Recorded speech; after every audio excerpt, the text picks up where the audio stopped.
Hello everyone and welcome to the first two games we'll be showing from the battle for third place of the Grandchester finals. I don't know if there's a one word you can use for a battle for third place. I'm sure there is, English is so versatile and all. I just don't know it. But it is Praggnanandhaa versus Levon, and this is not the rapid time format. First two games in the classical ended in a draw. Let's check out. This is the first game, and if you still haven't, try Lotus Chess. It is the first link in the description below, and if you still don't know, it specifically tailors an experience that is needed by you, as you can load up either your games from chess.com or from Lead Chess. It will read all of the games and it will see where you make mistakes, and it will create a repertoire specifically for you. Try it out. It's really awesome. First link in the description below. Now, getting back to the games, Praggnanandhaa with white opens with pawn to c4. He goes for the English opening with knight to f6 by Levon, knight to f3, and pawn to b6. We have pawn to d4 and pawn to e6. The Queen's Indian defense by Levon, and we always say this, but ever since the games of Stockfish versus Alpha Zero, where the Queen's Indian defense was absolutely demolished by Alpha Zero, players have been avoiding the Queen's Indian defense due to this fact, but at the absolute top level, players still play it because while Prague is very strong, he's not Alpha Zero. So Levon says, I'm going to be okay. We have bishop to f4, bishop to b4 with check. This is the Miles variation. Knight b to d2 and bishop to b7. We have pawn to e3, bishop back to e7. Again, all been played before, nothing new here. Bishop to d3 and knight to h5. Going after the bishop on f4. And there are some games where castles and bishop to g3 were played, but here we have bishop to e4, and it is now as of move 8 that we have a completely new game. We have pawn to d5, c captures, e captures, bishop to c2, and knight captures on f4. E captures and knight to c6. Okay, everything pretty straightforward, and as you can see, players are playing instantly without burning more than a few seconds on each move. We have castles kingside, queen to d6, and rook to e1. Castles kingside as well. We have knight to f1 and queen captures on f4, grabbing that doubled f pawn. Knight to e3, putting pressure on d5, and bishop to b4, attacking the rook. Knight captures on d5, attacking Levon's queen and bishop, and queen back to d6. We have knight to c3, now avoiding the capture of the rook on e1, and just rook 8 to e8. We have knight to e4, attacking Levon's queen, and Levon just shifts the queen over to h6, and, if this knight ever moves, the bishop can come to d6, and he can put pressure on that h2 pawn. So rook to e3, and now Levon plays bishop to d6, where, okay, I mean, you don't have to capture it right away, but you either play d5 and then you capture, or you capture and then you play d5, closing up the diagonal of the light square bishop on b7. And okay, the game continues, nothing happening here. However, after bishop to d6, we have queen to e2 by Prague, and I'm sure you guys see what was missed here. The queen was defending the d4 pawn. So here, Prague just straight up blunders knight captures on d4. And now he's dead lost. And that's basically game one. A couple more moves were played. He played queen back to d1, knight captures on f3 check, queen captures. Now you also can capture on h2 with check, king f1, bishop to a6 with check, king to e1, queen g1 check, king to d2, and of course bishop to b4 check.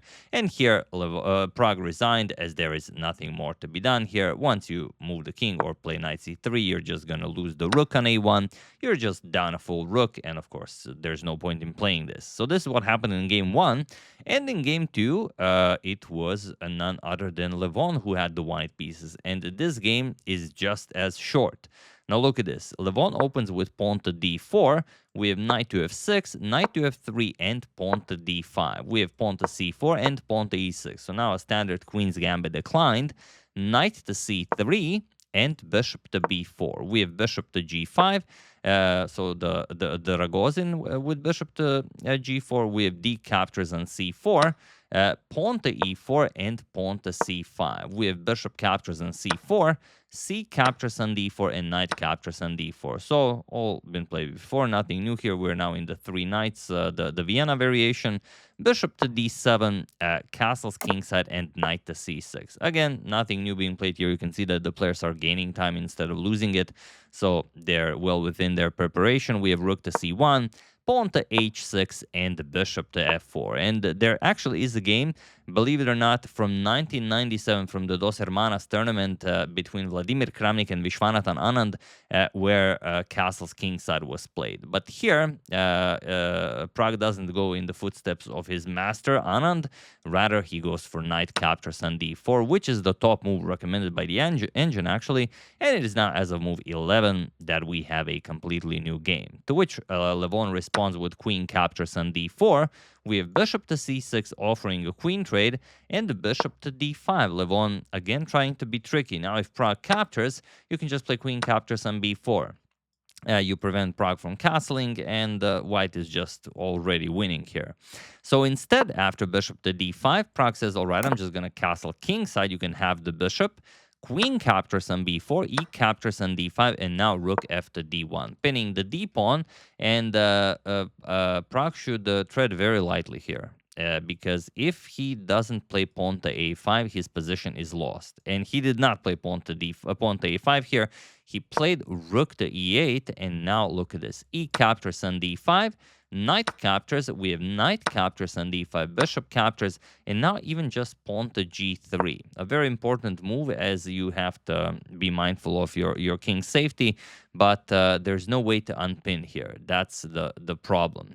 So here, pawn to g5 was played. I mean, whatever you play, just queen to c5 will be enough. Even if you, let's say, where could you move the queen? There's nowhere for you to move the queen away from the d file. You cannot go here, can't go here, can't go here.